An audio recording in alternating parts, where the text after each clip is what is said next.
Storm guy here. The first step in installing a Larson Tradewinds is to find where the hang screw goes. So what you're going to do is take the hinge side rail here, you're going to set it in the opening, and you're going to push it all the way to the top.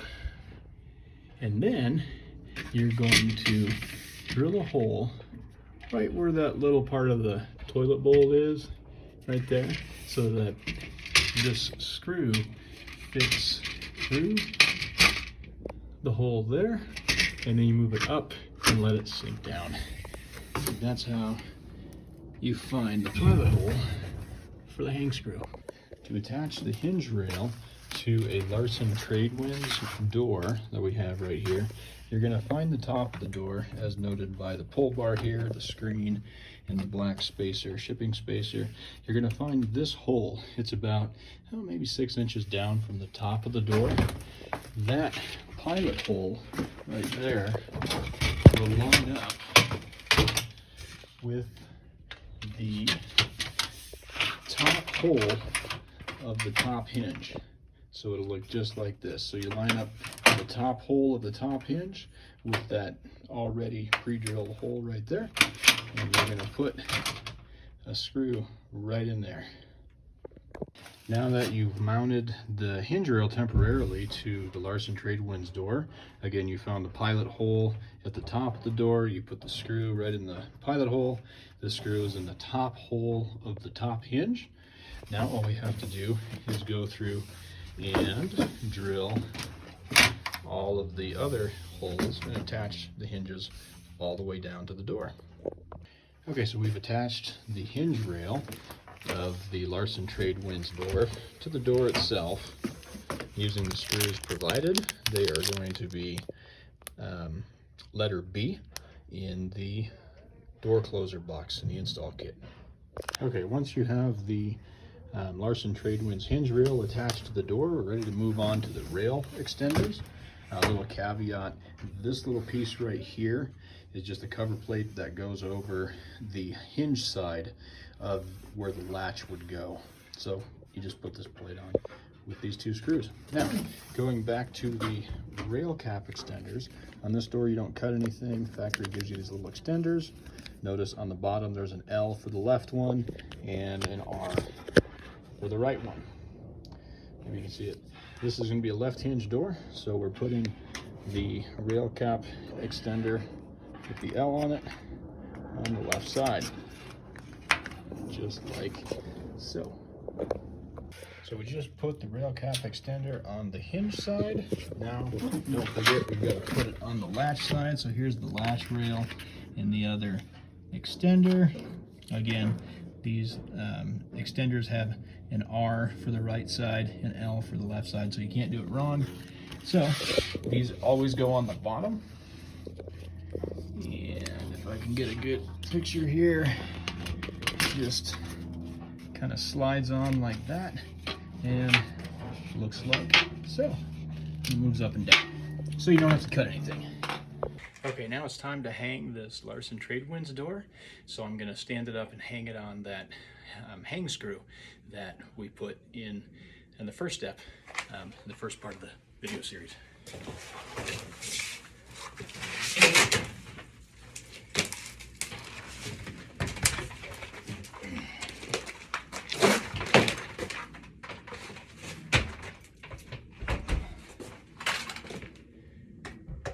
So you get the door on that hang screw and then you tighten that screw down.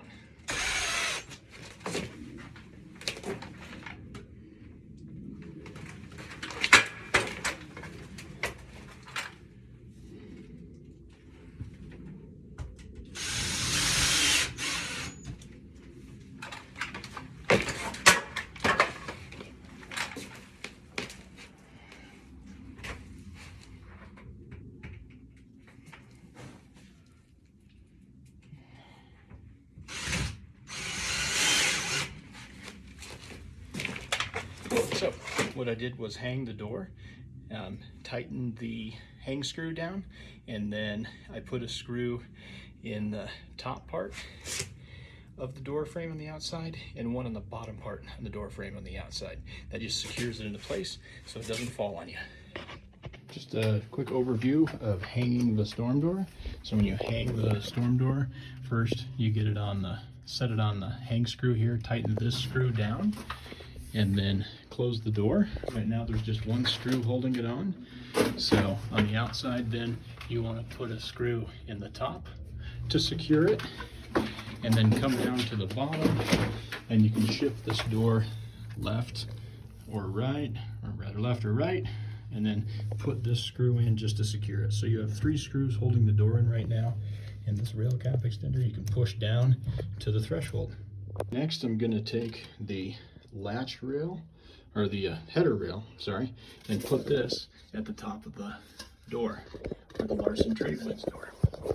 So all you're going to do is open the door a little bit, and it goes in fuzzy side down and facing you. You're going to stick it here and slide it all the way across. So it ends up looking just like that. And you want a little bit of a space right here. You want to reveal, it's maybe 3/8 of an inch to 1/4 of an inch. And you want to carry that reveal all the way equally across the door. And then set the 3 screws, one in the middle and one on each side. Okay, we've just set the header rail into place. We've mounted it with screws. Note that sometimes the manufacturer offsets these pre-drill holes, so they'll get in the way of the trim cover, so you might have to re-drill another hole, and that's fine. So these are the trim covers, big plastic strips. If you notice, maybe the camera will focus here, there is a long edge and there's a short edge. This long edge here with the flap goes towards the outside. So long edge on top, short edge on bottom, and I just stick it in here. You want to angle it down at a 45 and it snaps into place just like so.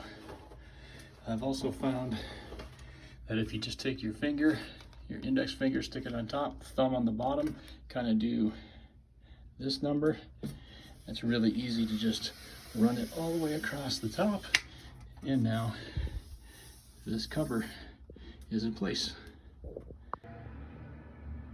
The next step is to mount the latch rail. You know it's the latch rail because it has the holes for the door latch.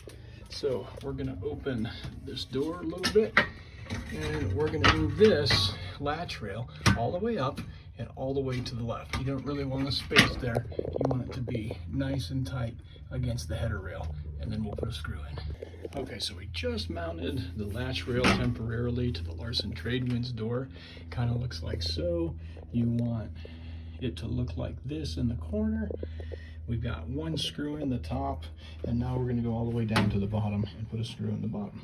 Okay, so we just put a screw in the bottom of the latch rail. Right now there's 2 screws holding it in, the top and the bottom. You want to make sure when you're doing this that this part of the door, the round part, kind of overlaps the door frame a little bit, so it looks kind of like that. That's a good reveal all the way down. So now you also want to open up the door, and you can push down this little rail extender. Sometimes you need a tool. Just use a blunt tool. I'm using just some pliers here to push that down and take up the space. Okay, so we've got our door temporarily installed. Right now there's 8 screws holding it in. We've got the hang screw that we put on, and then the bottom screw on the hinge rail, the top screw on the hinge rail, top screw on the latch side, and bottom screw on the latch side. And we've actually mounted 3 screws along the top header. So we are going to put all the rest of the screws in the latch side and the hinge side. Okay, now that you're done putting all of the latch rail screws in the door, and you did all of the hinge screws in the door, we're going to open the door. Also do all of these interior jam screws for the Larson Tradewinds. There's going to be about 8 of those. Now the door is in the opening and it is perfectly secured. It's time to move on to putting on the trim strips. These trim strips cover the screw heads and give it a nice finished look. Like I said in the last video, on these trim strips, there's a fat side and a thin side. This fat side here goes towards the outside of the door. So this trim strip will actually be installed like this. Fat side goes to the outside, thin side goes to the inside. And you just kind of snap it into place like that. It's all pressure set. So start out at the top and work your way down to the bottom. Once you get the trim strip in there, you notice it hangs long. You'll just want to take a scissors or pliers or something like that and cut the excess off so that it snaps into place perfectly. When the trim strip is done, it should look something like that. And then you can just go over it and make sure it's nice and flush and flat all the way down. It just covers those screw heads. Okay, so we have our nice new door installed. Time to put the door handle on. So you're going to grab the quick fit installation kit. This is for a Larson Tradewinds door. Open it up and you're going to see a lot of stuff in here. For now, you're just worried about this gray thing. This is a template for drilling out the door handle. So it's got the word exterior for the exterior side. That goes outside. You can only put it on one way, so you can't screw it up. It kind of goes on like so. Notice this notch right here. That notch lines up with this hole right here. So when it's all on and lined up perfectly, the notch and the hole line up. You'll see exterior side, a bunch of holes here, and a bunch of drill outs here. Now when you're looking at this, you want to only drill with an 1/8 inch drill bit where you can read the word drill. So you should have 4 holes on each side. Don't get crazy and go, I can read that upside down. Don't drill that one. See you on the next. Okay, so we have our latch template installed. We've got the little notch here lined up with the notch there. And we're gonna start drilling for the door handle. We're taking an 1/8 inch drill bit. You stick it right in the little hole there and drill through here one bang. One bang means you stop. Now you come down here, drill this one, drill this one, and drill this one. And again, I'm on the outside. When you hear one bang, stop. You're not trying to drill through the door. And then you do the same thing here, here, here, and here. Okay, so we've drilled out the holes for our door latch. Again, Larson Tradewinds model, you should have 4 holes. Your template should look like this. We drilled these with an 1/8 inch drill bit. Now we're gonna take this off and your door will look like so. Oh my gosh, we got holes in the door. Don't worry, they're gonna get bigger. You take this 3/4 inch spade bit that comes with the door, and now we're gonna drill out all of these holes. Okay, when you're done drilling out the 3/4 inch spade bit holes for the door latch, this is again Larson Tradewinds, your door looks something like this. Incidentally, I like to cut the box that the door came in half. Makes a perfect drop cloth right here, easy to dispose of things. Next up, we're going back to the installation kit, and you're grabbing the lock body for the storm door. Kind of looks something like this. Now, if this thing, this is the door latch, if it's facing the wrong way, you can loosen this screw right above it, and then this pushes in and spins, and you can get it to flip around. So I'm going to do that right now. Okay, so I just had to flip this latch around because the door was swinging the opposite way. Again, you just loosen this screw right above the door latch. This latch will then push in and you can spin it around. If you need to, you can also loosen the bottom screw here to create more play between this plate and the lock body to spin that around. Now we're taking this, coming back to the door, and you'll see a hole here and a hole here. Oh, look at that. They perfectly line up for the top screw there. Actually, there is no hole. There's just a little lip there. So this lip on the bottom goes on first. Just in a perfect world, clicks in there, and then you put drill this screw to attach it. Okay, so when your lock body is on, it looks just like that. If you did the drilling right, these holes will line up perfectly in the holes that you drilled out.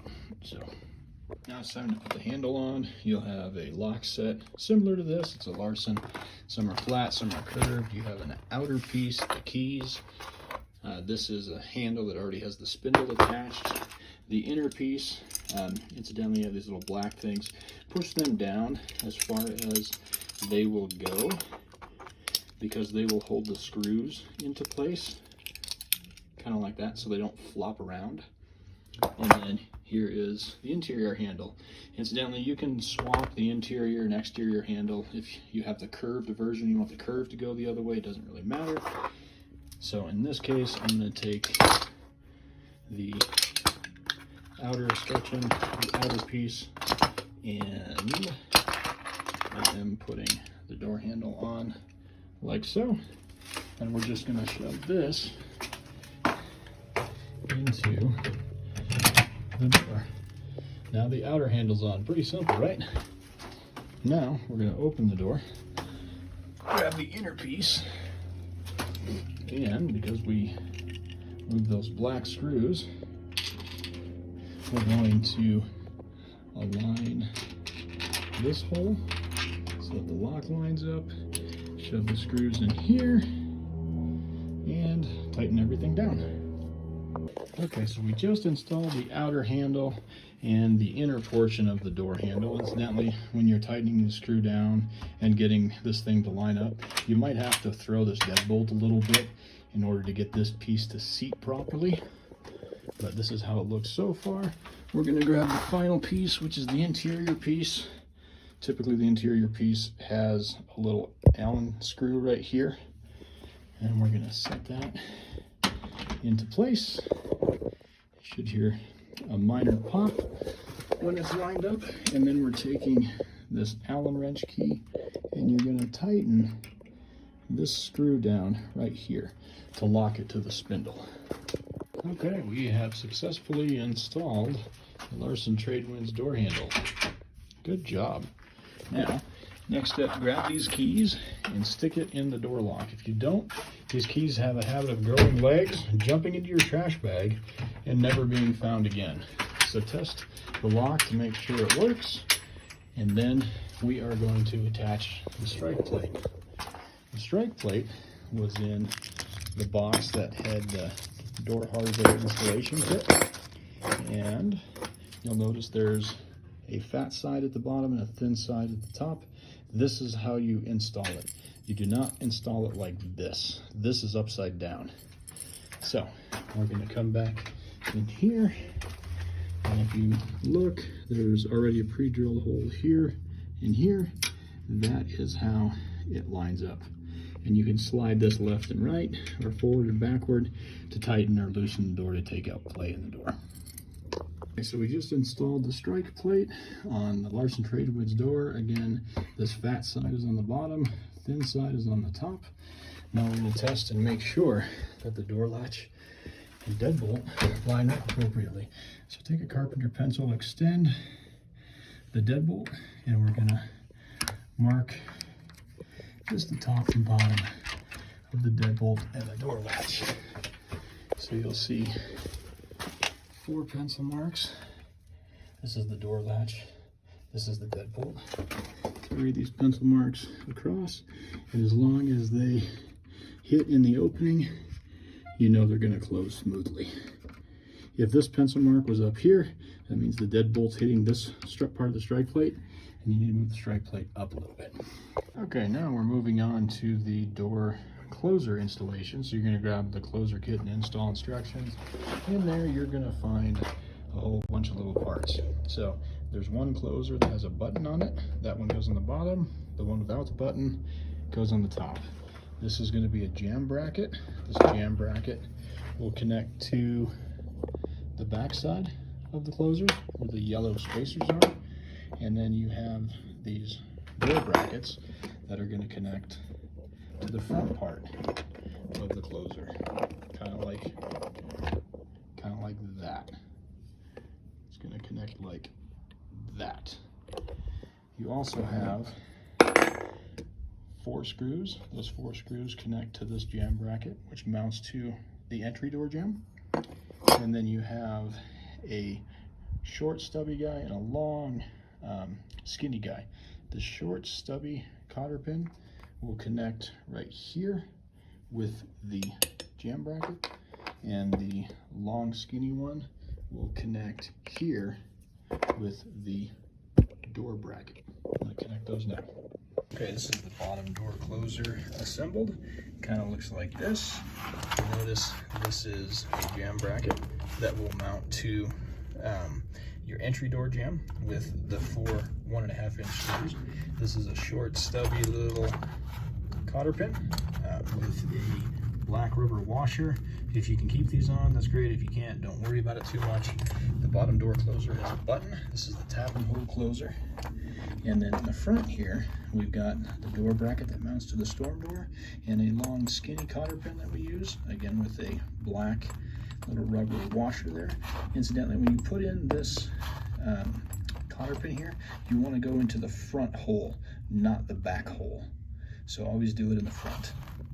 And that is a properly completed door closer. Okay, now we've got the door handle on, the door's hanging, everything's in. It's time to put on the expander piece. This expander piece goes right at the bottom and closes up the gap. But we have to attach this weather stripping. Notice it looks kind of like a square, triangle-ish. This fat part here goes right into the track here, and it'll slide all the way down. You might need to use pliers or something to grab it once you get it started to get it down there. Also, you can put some WD-40 in this track just to make it go in smoother. Okay, so we've got the black rubber weather stripping attached to the expander. Kind of looks like so. You've got these long edges. You can cut those off just straight. And then we open the door and this expander just connects. Sorry for the movement. It's just going to connect onto the door because you can't do this one-handed, just like that. That's how it looks. Once the expander is attached to the door, it looks just like this. And now you can move this piece up and down to close any of the gaps on the inside of the door. So we're going to close the door, adjust the expander, and then attach 2 screws, one right here, and then down by the hinge side, one right there.